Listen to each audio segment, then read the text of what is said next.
GDP या सकल घरेलू उत्पाद किसी देश की आर्थिक सेहत को मापने का एक महत्वपूर्ण पैमाना है। जब हम जीडीपी की बात करते हैं तो हम देश में उत्पन्न सभी वस्तुओं और सेवाओं के कुल मूल्य की बात करते हैं।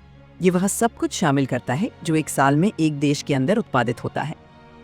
किसी भी देश की आर्थिक गतिविधियां जैसे कि खेतों में फसल उगाना, फैक्ट्रियों में वस्तुएं बनाना या दुकानों में सामान बेचना सभी जीडीपी में योगदान देते हैं। ये एक देश की समग्र आर्थिक स्थिति को दर्शाता है। जब हम बाजारों की चहल पहल देखते हैं तो ये जीडीपी का एक महत्वपूर्ण हिस्सा है। हर लेन देन, हर उत्पादन और हर सेवा जीडीपी में शामिल होती है। ये एक ऐसा मानक है जो हमें बताता है कि देश की अर्थव्यवस्था किस दिशा में जा रही है। नमस्ते। आज हम देख रहे हैं कि बाजार में सप्लाई और डिमांड कैसे काम करता है। जब किसी चीज की मांग बढ़ती है तो उसकी कीमत भी बढ़ जाती है, और जब सप्लाई ज्यादा हो जाती है तो कीमत कम हो जाती है। ये सब कुछ जीडीपी पर भी असर डालता है। जब आप बाजार में सब्जियां खरीदते हैं तो ये एक छोटे स्तर पर अर्थव्यवस्था का हिस्सा होता है। किसान सब्जियां उगाते हैं, व्यापारी इन्हें खरीदकर बाजार में बेचते हैं और ग्राहक इन्हें खरीदते हैं। ये पूरी प्रक्रिया आर्थिक गतिविधियों को दर्शाती है।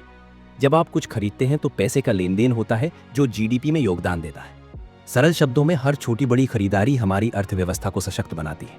जीडीपी एक व्यापक तस्वीर पेश करता है जो किसी भी देश की आर्थिक प्रगति और उसकी समग्र आर्थिक सेहत को मापने का एक महत्वपूर्ण पैमाना है।